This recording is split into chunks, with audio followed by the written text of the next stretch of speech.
Hello साथियों, सभी का स्वागत है एक बार फिर से आपको अपने channel GK GS by Sonu sir में। तो आप सभी कैसे हैं? आई होप सभी मस्त होंगे, स्वस्थ होंगे और अपने पढ़ाई में लगे हुए होंगे। पिछले क्लास में आपने सेट नंबर 5 को देख चुका है, तो सेट नंबर 5 आप देख चुके होंगे और फिर हम आप सभी के बीच लेकर के आ रहे हैं सेट नंबर 6। ये आपका बिहार दरोगा का सीरीज चल रहा है।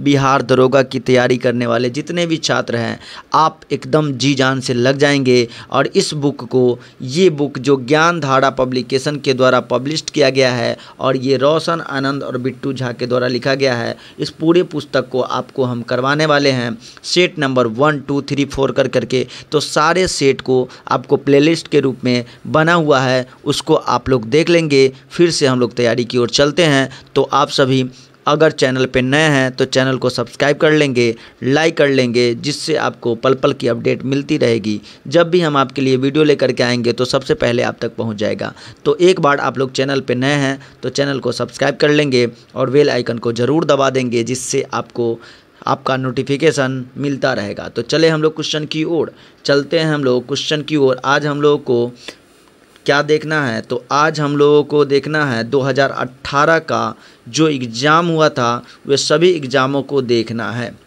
ठीक है, यहाँ तक हम लोग पढ़ चुके हैं। आज हम लोगों का पेज नंबर 58 से हम लोग स्टार्ट करने वाले हैं। पेज नंबर 58 से स्टार्ट करने वाले हैं, तो आप सभी बने रहेंगे हमारे साथ।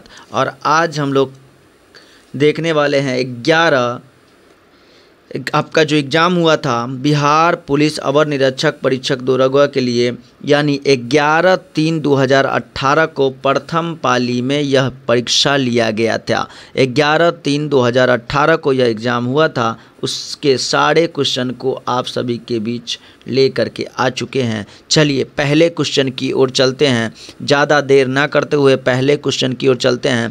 पहला क्वेश्चन कह रहा है, सत्रिया किस राज्य का लोक नृत्य है? तो सत्रिया की बात करें मेरे भाई, सत्रिया जो है वो असम का लोक नृत्य है। उसके बारे में और ज़्यादा बात करें तो असम का पुराना नाम क्या है? कामरूप है। असम का पुराना नाम कामरूप है और सत्रिया नृत्य आपको असम से हो जाएगा। इसके आगे अगर हम लोग बात करें भारतनाट्यम, तो भारतनाट्यम कहाँ से हो जाएंगे? तमिलनाडु। भारतनाट्यम का संबंध किससे हो जाएंगे? तमिलनाडु से। कुचिपुड़ी आंध्र प्रदेश से, उड़ीसी उड़ीसा से, कथकली केरल से, कथक यूपी से, मणिपुरी मणिपुर से, मोहिनी अट्टम आपको केरल से हो जाएगा। और मोहिनी अट्टम का प्रसिद्ध कलाकार की बात करें, कल्याणी अम्मा, भारती, शिवाजी, हेमा मालिनी, श्रीदेवी, ये सब मोहिनी अट्टम से संबंधित हैं। ठीक है, मोहिनी अट्टम की बात करें तो भगवान विष्णु ने मोहिनी का रूप धारण किया था और मोहिनी का रूप धारण करके भगवान शिव को बचाए थे। ठीक है, चलते हैं नेक्स्ट क्वेश्चन की ओर। अगला प्रश्न आपके टीवी स्क्रीन पर लग चुका है। अगला प्रश्न की ओर चलते हैं हम लोग। अगले प्रश्न की 58 नंबर पेज था, कहाँ चले गए हम लोग? 58 नंबर प्रश्न में, हाँ यहाँ आ चुके हैं। चलिए, अब कह रहा है,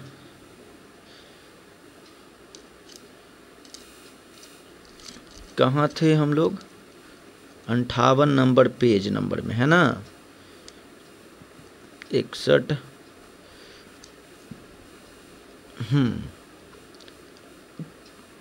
यहाँ थे। अब 2 नंबर प्रश्न कह रहा है, 2 नंबर क्वेश्चन कह रहा है कि भारत का प्रथम उर्वरक संयंत्र स्थापित किया गया था। तो भारत का प्रथम उर्वरक संयंत्र की बात करें तो ये 1951 में सिंदरी में स्थापित किया गया था। उर्वरक यानी फर्टिलाइजर, उर्वरक यानी क्या कहते हैं? फर्टिलाइजर। 1951 में सिंदरी में स्थापित किया गया था। भारत में प्रथम उर्वरक कारखाना 1906 में रानीपेत में। उसके बाद भारत विश्व में सबसे पहला उर्वरक, विश्व में उर्वरक का तीसरा सबसे बड़ा, तो पहला तो ये भारत में, दूसरा रानीपेत में और तीसरा सबसे था उपभोक्ता, अच्छा तीसरा सबसे बड़ा उत्पादक और उपभोक्ता देश है, यानी सबसे ज़्यादा उत्पादक करने वाला तीसरा और उपभोक्ता देश भारत है। सबसे ज़्यादा उर्वरक जो है चीन में, सबसे ज़्यादा फर्टिलाइज़र चीन में, फिर अमेरिका में और भारत में। तीसरा स्थान पे कौन है? भारत है। ठीक है, तीसरा स्थान पे भारत है। आगे चलेंगे। आगे अगला प्रश्न हम लोगों के बीच आ चुका है किस तत्व की समस्थानिक से तात्पर्य है? समस्थानिक यानी आइसोटॉप, आइसोटॉप, ठीक है। वैसी संख्या जिसका परमाणु द्रव्यमान अलग अलग और परमाणु संख्या एक समान हो। द्रव्यमान क्या होना चाहिए? अलग अलग, और परमाणु संख्या क्या होना चाहिए? एक समान होना चाहिए। परमाणु संख्या एक समान हो उसे कहते हैं समस्थानिक। परमाणु संख्या एक समान हो उसे क्या कहते हैं? समस्थानिक कहा जाता है। और परमाणु द्रव्यमान अलग अलग होना चाहिए। ऑप्शन नंबर ए जो है सही हो जाएगा। अब सबसे ज़्यादा समस्थानिक आपको हाइड्रोजन का होता है, जिसको पहले कहते हैं प्रोटियम, फिर दूसरा हो जाता है ड्यूटेरियम, और तीसरा क्या होता है? ड्यूटेरियम, और तीसरा होता है ट्राइटियम। हाइड्रोजन के 3 अवस्थानिक है, और ट्राइटियम जो है रेडियो सक्रियता की गुण रखता है। ऑक्सीजन की बात करें तो ऑक्सीजन के भी 3 समस्थानिक होते हैं, O16, O17, O18, 3 ऑक्सीजन के समस्थानिक होते हैं, ठीक है। कैंसर के उपचार में कोबाल्ट समस्थानिक का प्रयोग किया जाता है, कैंसर के उपचार में, जिसको कोबाल्ट 16 का उपयोग करते हैं। यूरेनियम समस्थानिक 235 का प्रयोग जीवाश्म के उम्र का पता लगाने के लिए किया जाता है, परमाणु भट्टी के उम्र का पता। घेंघा रोग के इलाज में आयोडीन I-131 का उपयोग किया जाता है, यह भी एक समस्थानिक ही है, ठीक है। समस्थानिक कहने का अर्थ स्थान एक होगा और परमाणु द्रव्यमान अलग अलग होगा। सम एक न्यूट्रॉनी होता है जिसमें न्यूट्रॉन समान होते हैं, और एक होता है समभारिक जिसमें परमाणु द्रव्यमान समान होता है, ठीक है। अब चलेंगे हम लोग नेक्स्ट क्वेश्चन की ओर। 4 नंबर प्रश्न कर रहा है, निम्नलिखित में से किस सिख गुरु ने गुरु लिपि की शुरुआत की थी? तो गुरु लिपि मुखी की शुरुआत करने वाले पहले थे गुरु अंगद देव, ठीक है। गुरु लिपि मुखी की शुरुआत करने वाले कौन थे? गुरु अंगद देव थे, ठीक है। अगर बात करें तो इन्होंने गुरु नानक द्वारा प्रारंभ की गई लंगर व्यवस्था को अस्थायी बनाया था, यानी लंगर व्यवस्था को सबसे पहले चलाने वाले शासक कौन थे? तो गुरु नानक थे, और उसको अस्थायी बनाने वाले कौन थे? तो अंगद देव थे। गुरु नानक सिख धर्म के पहले गुरु थे, और इनका जन्म ननकाना साहिब पाकिस्तान के तलवंडी में हुआ था 15 अप्रैल 1469 को, और गुरु पर्व मनाया जाता है। क्या मनाया जाता है? गुरु पर्व। सिख धर्म के 5वें गुरु अर्जुन देव थे, जिसे सच्चा बादशाह कहा गया। ये अकबर के समकालीन थे, और जहांगीर ने इसे मरवा दिया था, ठीक है। जहांगीर ने इसे मरवा दिया था, और इन्होंने स्वर्ण मंदिर यानी हर मंदिर का निर्माण करवाया था, और उस पर सोने की चादर चढ़वाया था राजा रंजीत सिंह के द्वारा। आगे गुरु गोविंद सिंह सिख के धर्म के अंतिम गुरु और 10वें गुरु थे। इनका जन्म पटना में हुआ था। 1699 में इन्होंने गुरु गोविंद सिंह खालसा पंथ की स्थापना किए थे। खालसा पंथ का संबंध किससे है? 10वें गुरु से। गुरु ग्रंथ साहिब जिसका संबंध है अर्जुन देव से। गुरु ग्रंथ साहिब का संबंध किस धर्म से है? किस देव से है? तो अर्जुन देव से। आगे गुरु नानक सिख धर्म के संस्थापक थे, और गुरु अर्जुन देव आदि ग्रंथ, ठीक है, आदि ग्रंथ के संस्थापक हो जाएंगे। आगे चलिए, 5 नंबर प्रश्न कह रहा है, निम्नलिखित वक्तव्य पर विचार करें और सही उत्तर का चयन कीजिए। पहला, हिमालय से निकलने वाली नदियाँ 12मासी होती है। वेरी गुड, हिमालय से निकलने वाली नदियाँ 12मासी होती है। हिमालय नदियों का उद्गम स्रोत हिमानी में स्थित है, तो हिमालय नदियों का स्रोत हिमानी में स्थित है। ए और आर दोनों सही है, और आर ए की पुष्टि भी करता है, ठीक है, पुष्टि भी करता है। अब हम लोग बात करें नदी को, तो नदी को 3 तंत्र में विभाजित किया गया। सिंधु नदी तंत्र, सिंधु नदी तंत्र, उसके बाद गंगा नदी तंत्र, और तीसरा है ब्रह्मपुत्र नदी तंत्र, ठीक है। सिंधु, गंगा और ब्रह्मपुत्र नदी तंत्र, इसमें सारी नदियाँ जाकर के मिल जाएगी। आगे 6 नंबर का रहा है, किसी भी राजनीतिक दल को राष्ट्रीय दल बनने के लिए कितने राज्य में? तो 4 राज्य में। 4 राज्य में प्राप्त किए गए कुल वोटों का, ठीक है, 4 राज्य में। अब यहाँ देखिए, राष्ट्रीय दल हासिल करने के लिए क्या शर्तें होनी चाहिए? तो पहला शर्त क्या होना चाहिए? लोकसभा आम चुनाव अथवा राज्य विधानसभा चुनाव में किन्हीं 4 अथवा 4 से अधिक राज्यों में कुल डाले गए वैध मत का 6% आना चाहिए। 4 राज्य या 4 से अधिक राज्य में कुल डाले गए मत का 6% आना चाहिए। इसके अलावा इसे किसी एक अन्य राज्य अथवा राज्य के विधानसभा की कम से कम 4 सीटें जीतनी होगी। यानी इसके अलावा और क्या करना होगा? इसे एक राज्य या राज्य के अथवा राज्य से विधानसभा की कम से कम 4 सीटें जीतनी होगी। लोकसभा में 2% सीटें हो या कम से कम 3 विभिन्न राज्य से हासिल की गई हो। लोकसभा में कितनी सीटें, तो कम से कम 3 सीटें होनी चाहिए, यानी यही 3 को वो फॉलो करेगा। पहला, 4 राज्य में 6%, दूसरा, राज्य अथवा राज्य के विधानसभा से कम 4 सीटें, और तीसरा है कि लोकसभा में 2% सीट हो, कम से कम 3 विभिन्न राज्य से हासिल हो, यानी 2% सीट। अगर हम लोग बात करें 543 सीट है तो इसका 2% कितना हो जाएगा, अगर हम लोग निकाले 2%, 5 दूना 10, 11 सीट आना चाहिए। लेकिन ये 11 सीट कहाँ से आना चाहिए, तो 3 राज्य, अलग अलग राज्य से आना चाहिए। कम से कम 3 राज्य से ये सीट आना चाहिए। एक राज्य में अगर हम लोग जीत लेंगे फिर भी कोई नहीं होने वाला है, ठीक है। चलिए अब आगे चलेंगे हम अगले प्रश्न की ओर। अगला प्रश्न की ओर चलेंगे, समझ में आ गया होगा सभी को। नेक्स्ट क्वेश्चन की ओर चलते हैं, अगले प्रश्न की ओर चलते हैं। अब आगे क्या कहता है, अब देखिए टोटल 8 जो है, अभी कितनी ऐसी पार्टियां हैं जो राष्ट्रीय मान्यता प्राप्त है, तो वो है 6 पार्टी। कौन कौन है, ध्यान से देखिएगा। 6 पार्टी कौन कौन है उसको ध्यान से देखिएगा। पहला है भारतीय जनता पार्टी, कांग्रेस है, उसके बाद बहुजन समाज पार्टी है, हाथी छाप, कम्युनिस्ट पार्टी है, हंसुआ छाप, एनपीपी है, नेशनल पीपुल्स पार्टी, और आम आदमी पार्टी है, झाड़ू। 3 को मान्यता साइड कर दिया गया है। कौन कौन है, सीपीआई भारतीय communist party, NCP national Congress party, और टीएमसी तृणमूल कांग्रेस पार्टी। ये 3 को क्या किया गया है, तो राष्ट्रीय पार्टी का दर्जा समाप्त कर दिया गया है। अगर हम लोग बात करें तृणमूल कांग्रेस की जो अध्यक्ष है वो कौन है, तो ममता बनर्जी, जो बंगाल की मुख्यमंत्री है। इसे और 2023 में आम आदमी पार्टी को राष्ट्रीय पार्टी का दर्जा दिया गया है। अरविंद केजरीवाल आम आदमी पार्टी के संस्थापक माने जाते हैं। ओके, चलते हैं अगले प्रश्न की ओर। नेक्स्ट क्वेश्चन 7 नंबर प्रश्न। 7 नंबर प्रश्न को देखना है। कह रहा है निम्नलिखित में से किस क्षेत्र में भारत में प्रथम सहकारी आंदोलन आरंभ हुआ था। तो प्रथम सहकारी आंदोलन की बात करें तो भारत में पहला सहकारी आंदोलन किस क्षेत्र में, तो कृषि सहकारी गतिविधि, तो कहेंगे कृषि क्षेत्र में, ठीक है। सहकारी का अर्थ होता है कोऑपरेटिव, ठीक है। सहकारी आंदोलन प्रारंभ चरण 1904 से लेकर 1911 ईस्वी तक था।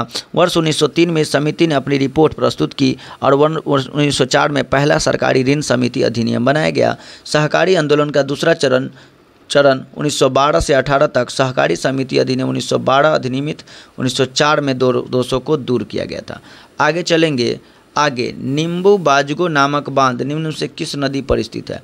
तो नींबू बाजगो बांध नामक बांध जो है वो कौन सी नदी पर है, तो वो सिंधु नदी पर है। नींबू बाजगो नामक बांध निम्नलिखित में से कौन सी नदी पर स्थित है, तो सिंधु नदी पर स्थित है। कोयना परियोजना की बात करें तो कोयना नदी पर महाराष्ट्र में है। यह महाराष्ट्र का सबसे बड़ा बांध है। इसमें 1920 मेगावाट बिजली उत्पादन किया जाता है। तो नींबू बाजगो बांध आपको सिंधु नदी पे मिलेगा, ठीक है। आगे अगर हम लोग बात करें भाखरा नागल बांध की तो ये आपको सतलज नदी पे मिलेगा। पौंग बांध की तो व्यास नदी पे मिलेगा। उकाई परियोजना आपको ताप्ती नदी पे मिलेगा। बाण सागर बांध आपको सोन नदी पे मिलेगा। बाण सागर बांध आपको सोन नदी पे, उकाई बांध गुजरात के ताप्ती नदी पे। आगे चलेंगे, अगर बात करें तो अगर 9 नंबर प्रश्न को देखना है। 9 नंबर प्रश्न कह रहा है, 9 नंबर प्रश्न को देखते हैं। कह रहा है यदि किसी वस्तु की कीमत में वृद्धि किया जाए तो वस्तु की कीमत में वृद्धि किया जाए तो मुद्रा के मूल्य में गिरावट होगी और वस्तु के मूल्य में वृद्धि होगी। कह रहा है किसी वस्तु के कीमत में वृद्धि से क्या अभिप्रेरित होता है, तो कीमत में वृद्धि हो गया तो कीमत में वृद्धि हुआ, मुद्रा के मूल्य में गिरावट और वस्तु के मूल्य में वृद्धि होगी। अच्छा हाँ ठीक है, मुद्रा जो होगा यानी रुपया का मूल्य गिर जाएगा, क्योंकि अगर हम 100 रुपया में किसी चीज़ को खरीदते थे, आज 120 रुपया में खरीद रहे हैं तो पैसा का वैल्यू क्या हो चुका है, गिर चुका है, क्योंकि आज उस समय का 100 रुपया आज 120 रुपये के बराबर है, तो पैसा का वैल्यू गिर गया। और कीमत में वृद्धि हुआ यानी वस्तु के मूल्य में, वस्तु का मूल्य क्या हो गया, बढ़ गया। यानी 120 रुपया में दे रहा है तो एक वस्तु का मूल्य बढ़ गया और वहीं पैसे का मुद्रा का मूल्य गिर गया। ठीक है, आगे नेक्स्ट क्वेश्चन की ओर चलेंगे। 10 नंबर प्रश्न, 10 नंबर प्रश्न को देखेंगे। कह रहा है निम्नलिखित में से कौन सी पार्टी या संगठन डॉक्टर भीमराव अंबेडकर द्वारा स्थापित नहीं किया गया है। कौन सी पार्टी या संगठन डॉक्टर भीमराव अंबेडकर द्वारा नहीं, तो अगर हम लोग बात करें दलित समाज शोषण मुक्ति मोर्चा मंच, समता सैनिक दल, मजदूर सेवक संघ, द रिपब्लिक भी भीमराव अंबेडकर द्वारा, मजदूर स्वतंत्र मजदूर संघ भी, समता सैनिक दल भी। लेकिन दलित समाज शोषण मुक्ति मार्च की बात करें तो ये आपको डॉक्टर भीमराव अंबेडकर द्वारा नहीं स्थापित किया गया है। ठीक है, अगर बात करें भीमराव अंबेडकर द्वारा कौन कौन सा पुस्तक है तो 1920 में the all India depressed class federation की स्थापना किए थे। उसके बाद 1924 में बहिष्कृत हितकारिणी सभा की स्थापना किए थे। 1942 की बात करें तो अनुसूचित जाति संघ की स्थापना किए थे। ठीक है, तो ये सब भीमराव अंबेडकर की है। और ए नंबर मुक्ति मोर्चा मार्च जो है ये भीमराव अंबेडकर का नहीं है। आगे चलेंगे, संस्थाएं और संघ बनाने का अधिकार किस प्रकार का अधिकार है? संस्थाएं और संघ बनाने का अधिकार केवल नागरिकों के लिए सुनिश्चित स्वतंत्रता का अधिकार है। केवल नागरिकों के लिए सुनिश्चित स्वतंत्रता का अधिकार है। ऑप्शन नंबर बी जो है वो सही हो जाएगा। आगे अगर हम लोग चलें अब आगे कितना नंबर प्रश्न देखना है हम लोगों को? तो आगे हम लोगों को प्रश्न देखना है 12 नंबर प्रश्न क्या कहता है देखिए, कह रहा है ओजोन छिद्र से क्या अभिप्राय है? तो ओजोन छिद्र जो है वो समतापमंडल में ओजोन परत में छिद्र, क्षोभ मंडल में ओजोन परत का, तो क्षोभ मंडल में ओजोन होता नहीं है। समतापमंडल में ओजोन परत की मोटाई कम होना, क्षोभ मंडल में ओजोन, तो क्षोभ मंडल तो होगा नहीं, तो इसका आंसर क्या होगा? ओजोन परत समतापमंडल में और ओजोन परत की मोटाई कम होना, यही अभिप्राय है ओजोन परत से। अब ओजोन संरक्षण दिवस कब मनाते हैं? तो 16 सितंबर को मनाते हैं। ये ओजोन क्या करता है? तो सूर्य से आने वाली पराबैंगनी किरणों को अवशोषित कर लेता है और हमारे पृथ्वी पे वही किरणें भेजता है जो हमारे लिए बेहतर हो। अगर ये पराबैंगनी किरणें अवशोषित नहीं होगी तो ये हमारे पृथ्वी पर इसका बुरा असर पड़ेगा और लोगों को आँख और त्वचा संबंधित कैंसर रोग होना स्टार्ट हो जाएगा। आगे हम लोग बात करें, ओजोन परत सूर्य से आने वाली पराबैंगनी किरणों को रोक लेती है। ओजोन परत में छिद्र सर्वप्रथम फॉरमैन के द्वारा देखा गया था। ओजोन परत में जो छिद्र था वो फॉरमैन के द्वारा देखा गया था। 1973 में अंटार्कटिका के ऊपर देखा गया था, जहां सितंबर से अक्टूबर के दौरान ही वृद्धि होती है। ठीक है, आगे ओजोन परत को नुकसान कौन गैस फैलाता है? तो फैलाता है तो क्लोरोफ्लोरोकार्बन के द्वारा ओजोन परत को नुकसान फैला देता है। ओजोन में बढ़ते छिद्र को रोकने के लिए 1987 में 16 सितंबर 1987 को मॉन्ट्रियल प्रोटोकॉल चलाया गया था। 16 सितंबर को ओजोन संरक्षण दिवस भी मनाते हैं।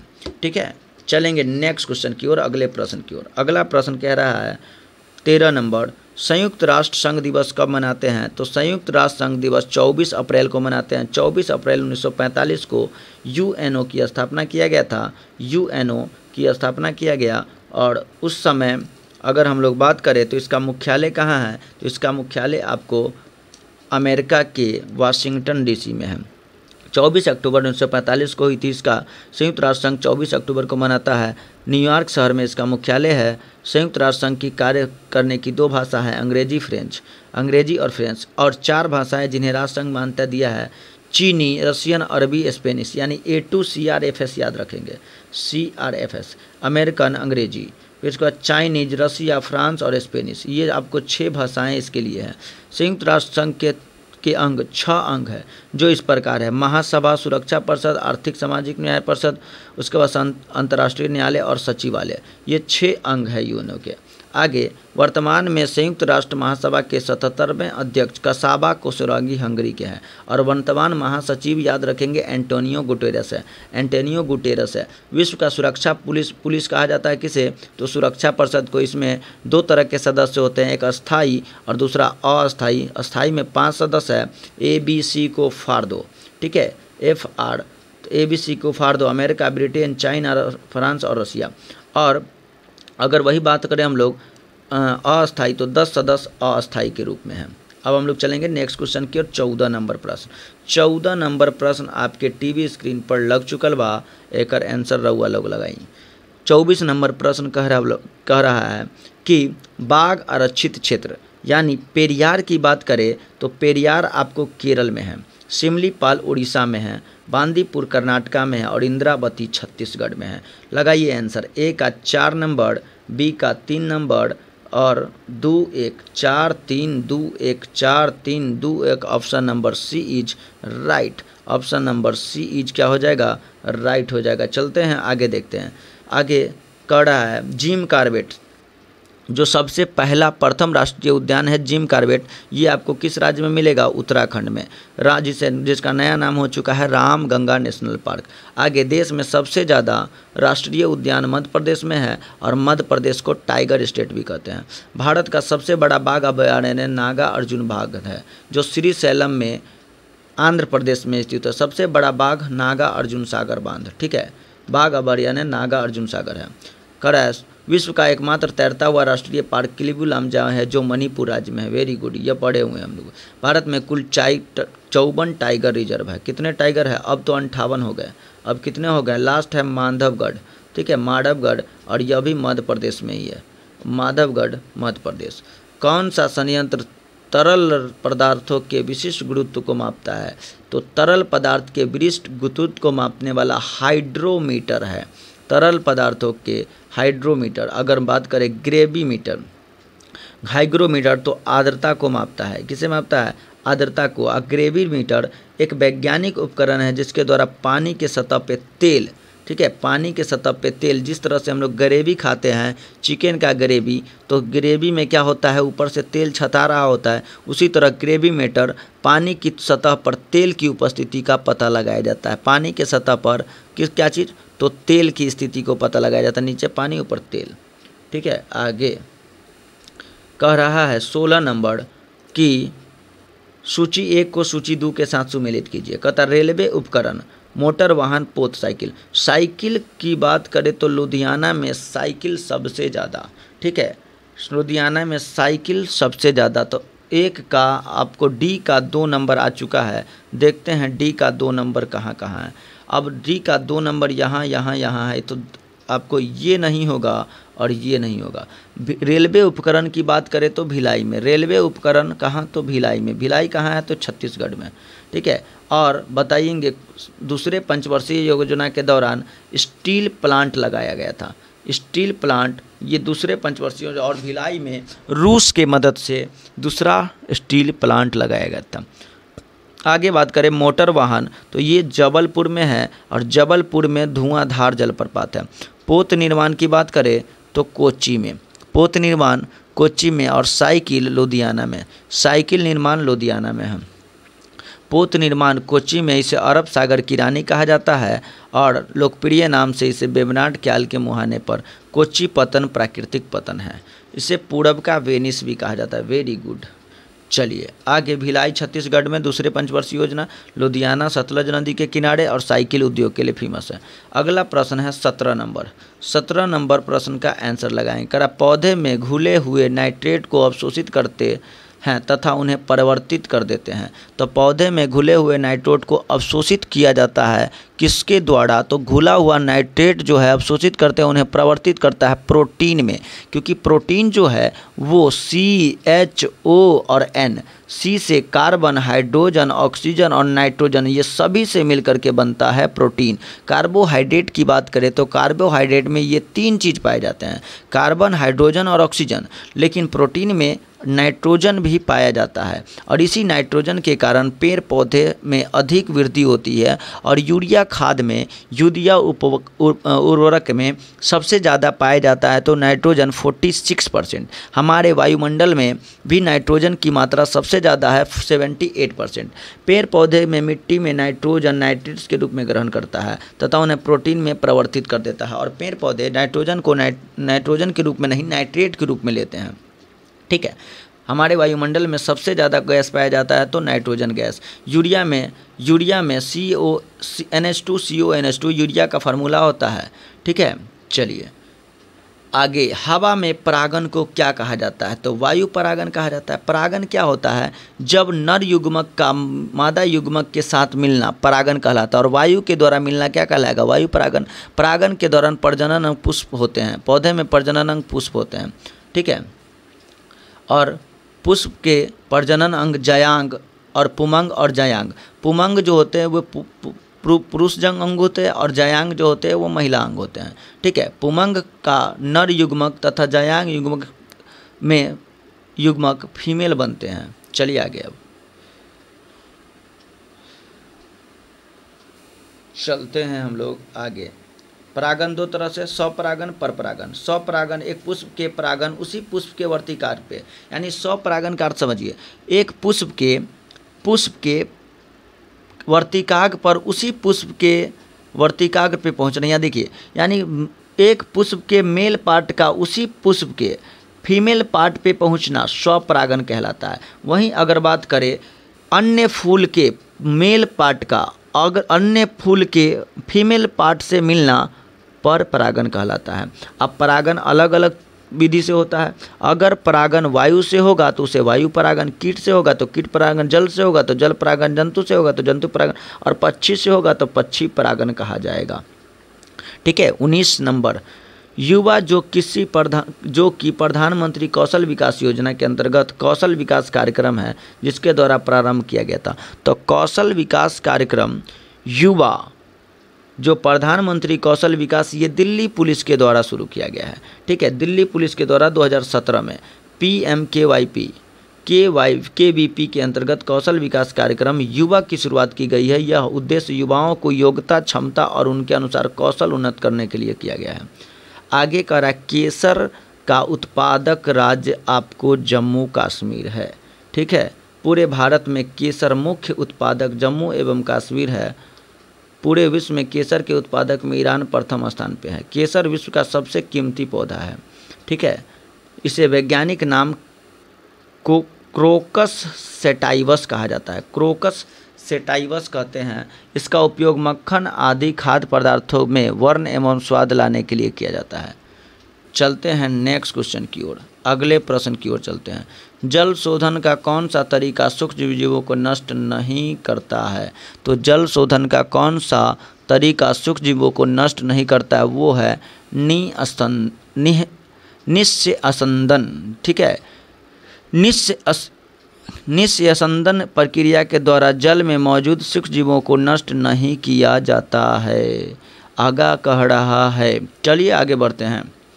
आगे कह रहा है कि NSDL का पूरा नाम क्या है?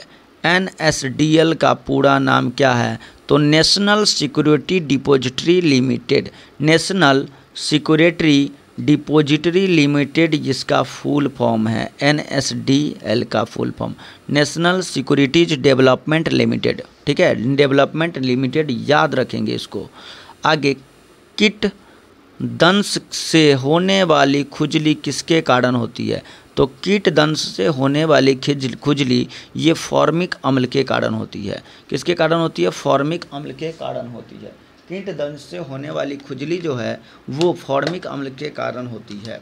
आगे, एसिटिक अम्ल का स्वाद खट्टा होता है और एसिटिक अम्ल किस में पाया जाता है? तो सिरका में। ठीक है, एसिटिक अम्ल किस में पाया जाता है? तो सिरका में पाया जाता है। लैक्टिक अम्ल की बात करें तो लैक्टिक अम्ल स्किन से जुड़ी हुई है और इसमें परेशानी से छुटकारा दिलाते हैं, त्वचा को ग्लोइंग किया जाता है। और लैक्टिक अम्ल आपको कहाँ मिलेगा? तो दूध में। ठीक है, चलते हैं। करा निम्नलिखित हस्तियों पर विचार करिए। नसरुद्दीन शाह कौन है? तो भाई फिल्म एक्टर है। गिरीश कर्नाड, मर्कंड देशपांडे और डॉली ठाकुर। अब कह रहा है ये सभी थिएटर से जुड़ी हस्तियां हैं। अब इसमें से कौन सा थिएटर से जुड़ी हुई है? तो बताइए आपको। नसरुद्दीन शाह, गिरीश कर्नाड, मर्कंड देशपांडे, डॉली ठाकुर सभी के सभी जो है आपको अभिनय से जुड़ा हुआ है। नसरुद्दीन शाह हिंदी फिल्मों में एक प्रसिद्ध अभिनेता है और सुने ही हैं आप लोग, नसरुद्दीन शाह जानते ही होंगे। उसके बाद गिरीश कर्नाड के बारे में जानते हैं। गिरीश कर्नाड के बारे में बताएं तो ये एक जाने माने कवि रंगमंचकर्मी हैं जो कहानी लेखक के नाटककार, फिल्म निर्देशक और फिल्म अभिनेता 1994 में इसे साहित्य अकादमी पुरस्कार दिया गया था। वहीं 1998 में इसे ज्ञानपीठ पुरस्कार भी दिया गया था। चलिए, ये सब पुराना क्वेश्चन हो चुका है, उतना पढ़ने से इससे फ़ायदा नहीं है। आगे कह रहा है महात्मा गांधी राष्ट्रीय उद्यान कहाँ अवस्थित है। तो महात्मा गांधी राष्ट्रीय उद्यान की बात करें तो ये पोर्ट ब्लेयर में, और पोर्ट ब्लेयर कहाँ है तो अंडमान निकोबार में। ये कहाँ हो जाएगा, अंडमान निकोबार में। ठीक है, आगे चलते हैं नेक्स्ट प्रश्न की ओर। अगले प्रश्न, कुछ नहीं में से कुछ का सर्जन किस नियम के विरुद्ध है। कुछ नहीं में से कुछ का सर्जन किस में से है तो द्रव्यमान ऊर्जा का संरक्षण, द्रव्यमान ऊर्जा का संरक्षण से है। कुछ नहीं में से कुछ का सर्जन किस नियम के विरुद्ध है तो द्रव्यमान ऊर्जा का संरक्षण से संबंधित है। चलते हैं नेक्स्ट प्रश्न की ओर। भूमध्य रेखा निम्नलिखित में से किस देश से होकर नहीं गुजरती है मेरे भाई। देखिए मेरे भाई, हम आप लोगों के लिए बहुत मेहनत कर रहे हैं और आप भी का ये फ़र्ज़ बनता है कि आप क्लास को पूरे अंत तक देखें और क्लास को शेयर भी करें, जितना से जितना हो सके ग्रुप में फैला देंगे। और आप लोग नए हैं तो चैनल को सब्सक्राइब भी कर देंगे, क्योंकि ये बात हमें पता चल जाता है कि हमारे 80% ऐसे फॉलोवर्स हैं जो नॉन सब्सक्राइबर हैं, चैनल को देख रहे हैं लेकिन सब्सक्राइब नहीं किए हैं। तो आप लोग देख रहे हैं तो उसको सब्सक्राइब भी कर देंगे, जिससे आपको सारा नोटिफिकेशन मिलता रहेगा। भूमध्य रेखा निम्नलिखित में से किस देश से होकर नहीं गुजरती है तो भूमध्य रेखा मैक्सिको से होकर के नहीं गुजरती है। अब भूमध्य रेखा पर स्थित देश की बात करें, केन्या, इंडोनेशिया, ब्राज़ील, ये सब आपको भूमध्य रेखा पे स्थित देश है।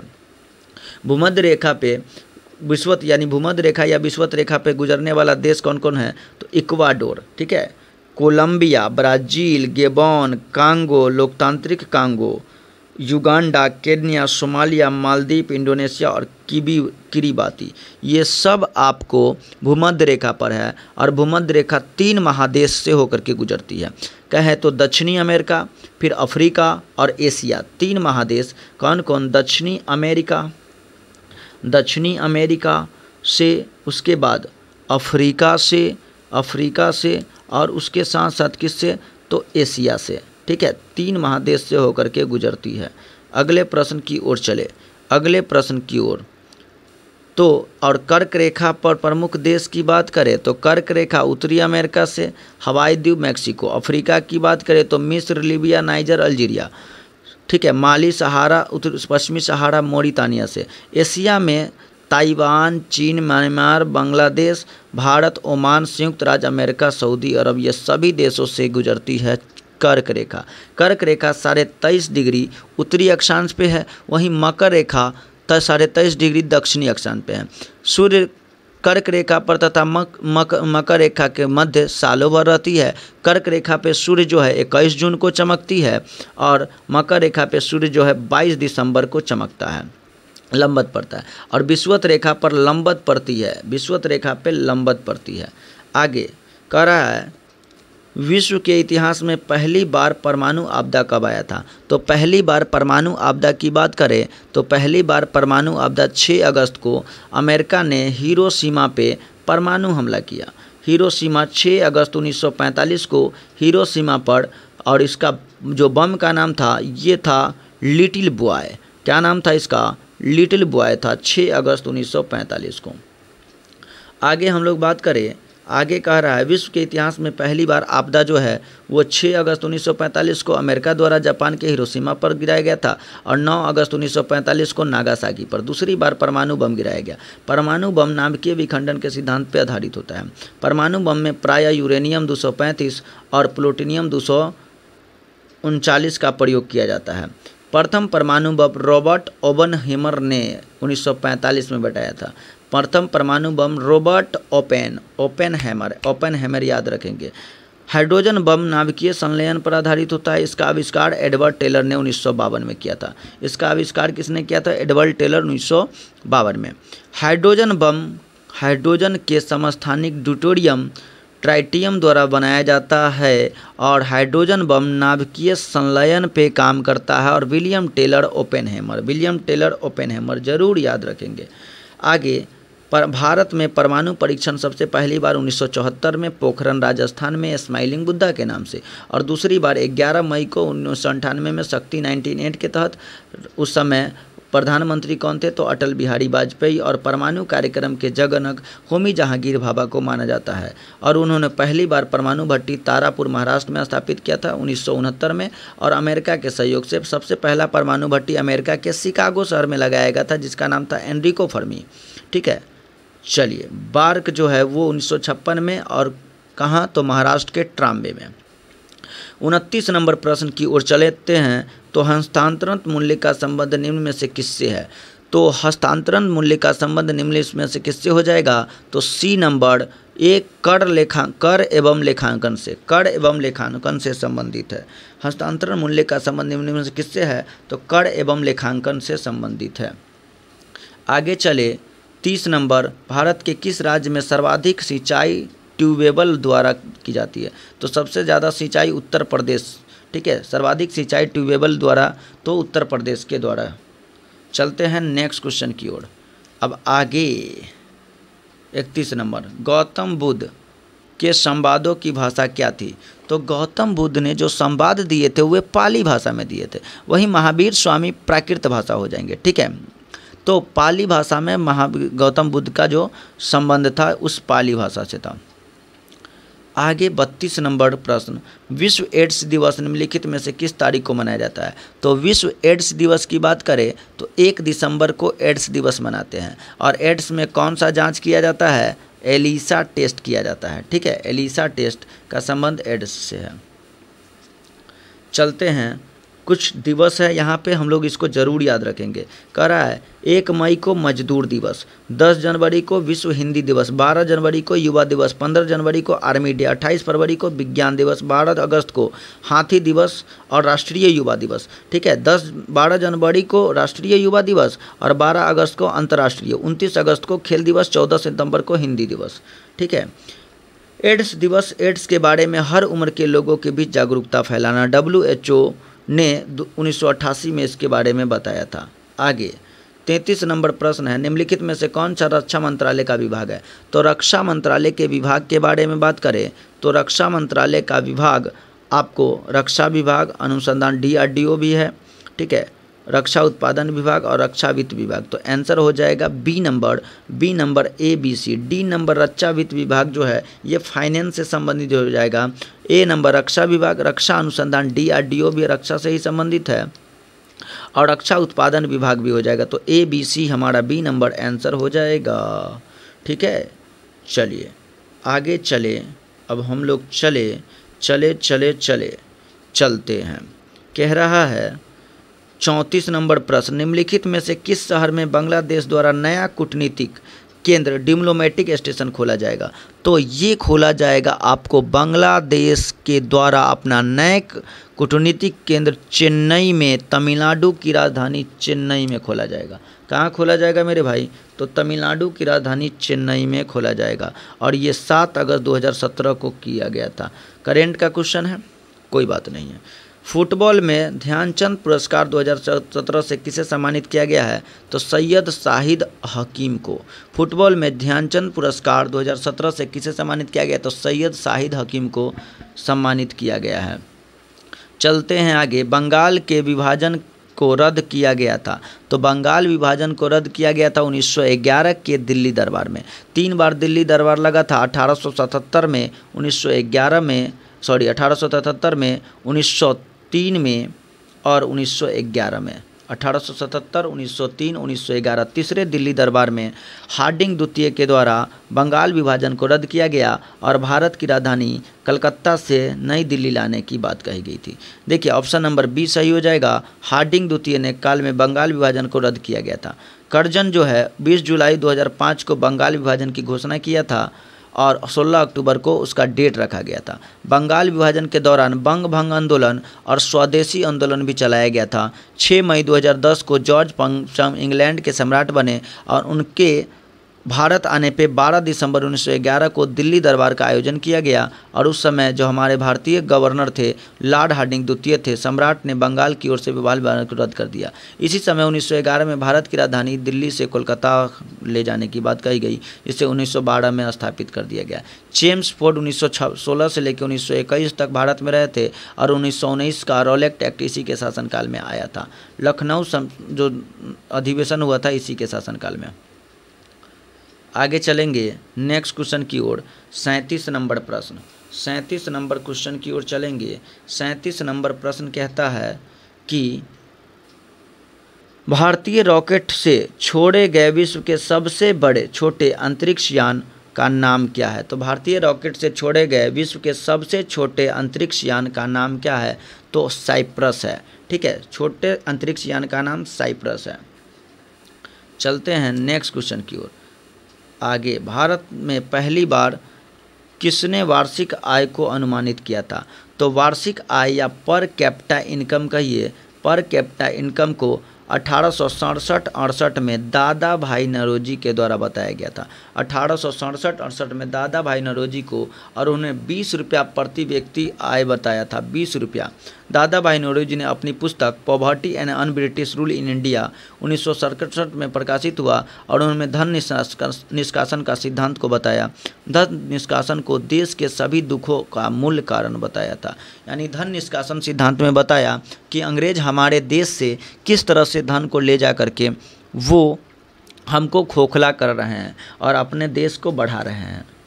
चलेंगे नेक्स्ट क्वेश्चन की ओर। अगला प्रश्न, फ्रंटियर गांधी के नाम से 39 नंबर प्रश्न को देखेंगे। फ्रंटियर गांधी के नाम से किसे जाना जाता है।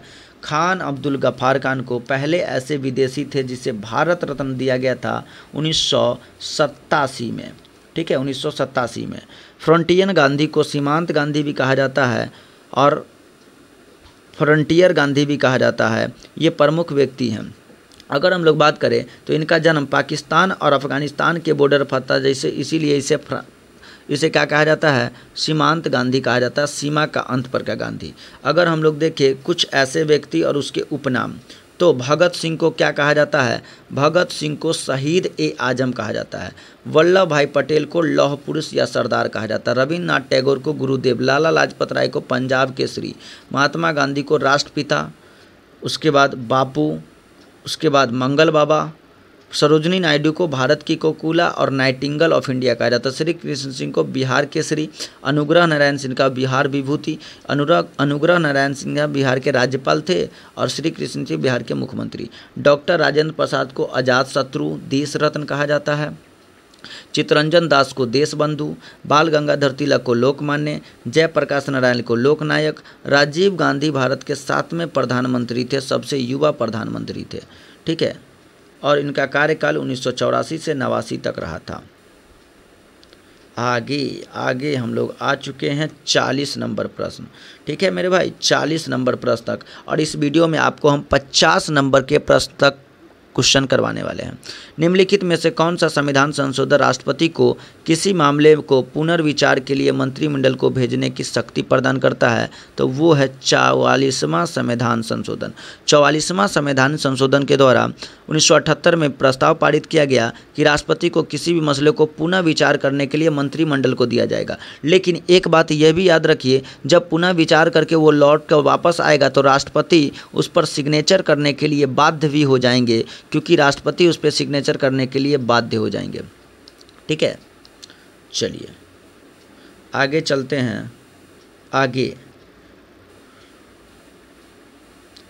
कह रहा है 41 नंबर कह रहा है, सूची 1 को सूची 2 के साथ सुमेलित कीजिए और सूचियों के नीचे दिए गए कूटों का प्रयोग करिए। संवैधानिक प्रावधान है मौलिक अधिकार कहाँ से, तो अमेरिका से। 4 नंबर, राज्य के नीति निदेशक तो आयरलैंड से, संसदीय ब्रिटिश से और केंद्र राज्य कनाडा से। तो आपका ए का 4 नंबर, बी का 3 नंबर, ए का 4, बी का 3, ए का 4, बी का 3, ए का 4, बी का 3।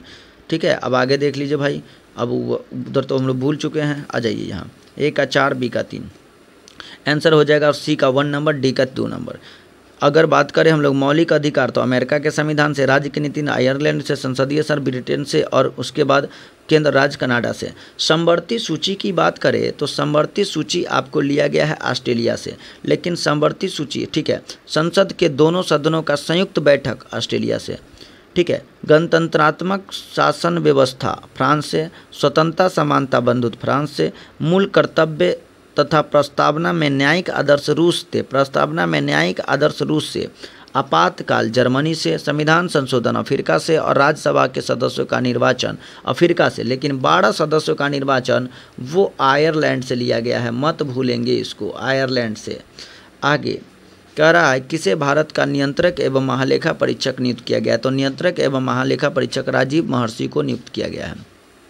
राजीव महर्षि की बात करें तो भारत के 13 में 2017 से 2020 तक नियंत्रक एवं महालेखा परीक्षक रहे थे, CAG, ठीक है। अभी कौन है तो संजय मूर्ति है, अभी संजीव मूर्ति है CAG के पद पे, संजीव मूर्ति को याद रखेंगे। आगे कह रहा है सर क्रिक विवाद भारत और पाकिस्तान के क्षेत्रों में है, सर क्रिक विवाद भारत और पाकिस्तान के क्षेत्रों में है और ये आपको राजस्थान के कुछ इलाकों में है, गुजरात के। सर क्रिक जो है वह कच्छ के रन में 96 किलोमीटर लंबे मुहाने से लेकर सर क्रिक के पानी के कटाव के कारण होता है, ज्वार भाटे के कारण यह तय नहीं हो पाता कि यह हिस्सा कितने पानी में रहेगा, ठीक है।